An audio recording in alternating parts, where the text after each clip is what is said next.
Welcome back. Today it'll be part 3 of the cajon, the box drum build. Today I'm hoping to finish the construction part off, putting in the snare apparatus, putting the back piece together and attaching it, and finishing off the front tapa. Anyway, that's where we're starting from. I got part 1 and part 2 have been processed, so this is going to be part 3, and if you like this video, give it a thumbs up, subscribe over here somewhere, and feel free to leave a comment. So thank you very much for watching. Well, there's my second box that I've been building. It's all dry now, and I'm ready to take the clamps off it, but we're going to be working on this one right here. This is the one I've been working on all along. I've got the corners rounded off. I got the snare apparatus built. The wires haven't been attached. We'll be doing that today. The back piece is in place, but I got to cut the hole and finish that off. And of course, there's some pieces to finish off in the inside. So that's where we're at. That's where we're starting from, and we're just going to continue on here. And I'm going to do a little work, and then I'll film it up. And yeah, so that's instead of having the tape running there while I'm busy trying to mentally put this together in my head. So anyway, that's the starting point. So right now I'm going to finish off the supports on the inside. I'm going to finish the snare. I'll be taking a router, and I'll be cutting a groove into the dowel where the wires be attached, and then I'll show you that when I get to that point. And then we'll be attaching it to the inside of the drum. I'll be cutting the 4-inch hole for the back and attaching the back plate, 1/4-inch birch, and then we'll work on the 1/8-inch front tapa. But anyway, that's it for now, and we'll bring more to you in a bit. Stay tuned. So I just finished using my router bit, and I cut a recess in this dowel for the snare wires to sit in. So that's the way I do it. It doesn't always have to be that way. I just find that when you got a flat edge there, it's just easier to mount the wires. The wires I'm using is a 14-inch 20-strand wire, a snare wire, and that'll be cut in half and attached to the doweling. So that's how that works. When I get that done, I'll show it to you.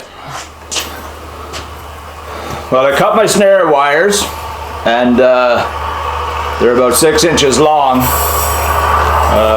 from the top of the catch here, from up here. So that's they just use wire cutters to split those. It's important to cut your length and to get them attached to your dowel before you install it, so then you know where to put the top support for where the wires rest on, and it gives you an idea how far down from the top of the box that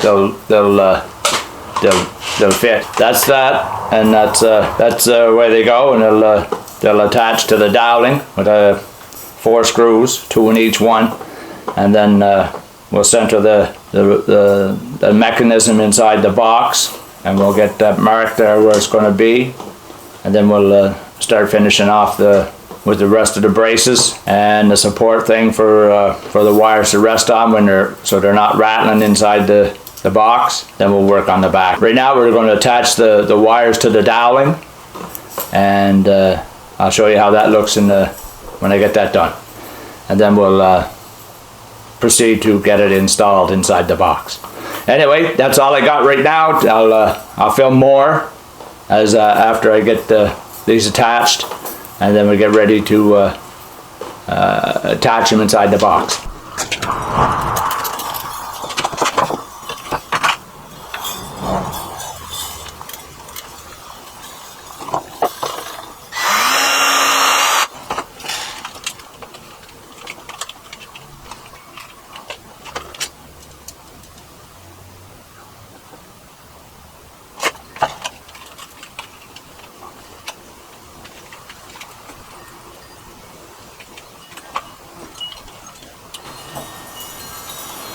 using 5/8 wood screws to attach the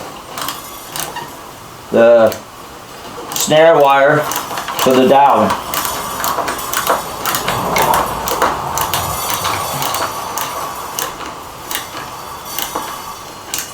I just drill a little bit of a hole in that just to help the screws go on. You don't have to over tighten, they're not going to go anywhere. Just snug them up. It's not like it's a lot of torque on it, so that's what it looks like. You get that there, and now you see why that groove I routed that down, because when you're attaching the wires to it, it gives it a flat surface for the snare wire to attach to the round. It makes it a whole lot easier to attach. Anyway, that's how that looks, and then we'll figure out where it goes in the box and how much room I needed at the top. And that's the way it goes. Well, I don't know if you can see that, but we got our snare wires attached to the doweling, and the doweling's set inside the box now with got 3 screws on each side. Just kind of hold it. I've got my front braces on here to support the cabinet. I don't have my my hold for the dowel for the switch made yet. And I got my piece of wood cut for the top. It's got a little bit of an angle on it. I don't know if you can see that or not. Right there, it's got an angle on it, and that goes in up in here, and the wires will rest on it. That'll work in here, and then the wires will sit on it. And that's how that sits, and it keeps the wires from rattling. So that's that part of it anyway. I haven't got that top piece mounted yet. We're going to mount it here soon. Right now I've measured out my my board. I've got it centered here.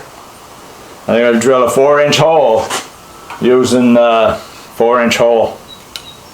That's what I make my sound things is, so I'll get that centered and I'll drill that out. So that's how that goes.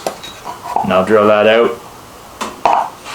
I'll make the hole in the support piece, and then I'll get my 1/4-inch plywood cut for the back. And once I got that cut out to fit the back of the box, and with this laid in place, I will draw the circle in the 1/4-inch back piece, and then I'll cut that out. So the holes will match. The holes will match up. So I'm going to cut this, and then we'll cut out the back piece. So that's how it goes.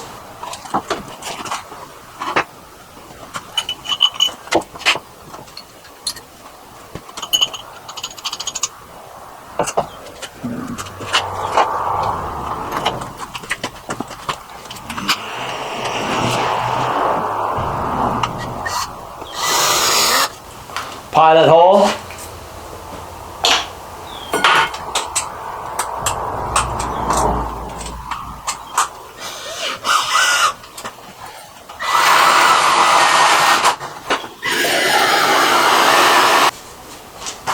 Anyway, there's a hole cut for that. I'll turn the tape off here, and I'll get my 1/4-inch backboard ready, and then we'll drill a hole in that. So anyway, that's where I'm at right now. Well, the box is coming right along. I just finished up. I cut the hole in the back panel, and now I've glued my support to the back panel. And I got the clamps all on there. So that's kind of what it looks like when it's clamped up. So that's what the cross piece, and that's just 1/2-inch plywood, and it's to the length of the inside, and it's 5 inches wide or 6 inches wide there. Anyway, that just sits in there. There's a lead for it, and it just sits in there, and then there. So that's drying. So that's the back piece. Now I got to do the front piece, and in 1/4 inch or 1/8 inch birch is what I'm using. So that's a 1/4 inch for the back, the 1/4 inch wood around there. I just have to sink a few screws in there to hold that in place, and that's it. So anyway, that's coming together. So that's it. But my wood's my pieces are dry in there. So I'm just going to set my I'll just set this cover aside and let it dry. So, but hello again. Welcome back. This concludes part 3 of the cajon build. I had more footage than I could put on this last video. In my final segment there, I think it's the final one, we'll have the front 1/8 inch plywood cut out. We'll get the holes put in for the switch. We'll get the switch installed. We'll pre-drill the holes for the mounting of the front piece on the box. We'll round off the edges there so it'll make it a nice job. And yeah, and that should pretty much do it, rather than staining it up, putting the rubber feet on the bottom of it. So staining the urethane, I guess. So anyway, if you like this video, give it a thumbs up, and again, subscribe. Over here somewhere, I guess, would be the subscribe button, and feel free to leave a comment. So Again, I was hoping to have it all tied up in part 3, but it would be just too long to finish it off, and so I cut it off, and I'm gonna add make another segment, so it'll be a part 4. So hope you enjoyed, and thanks for watching.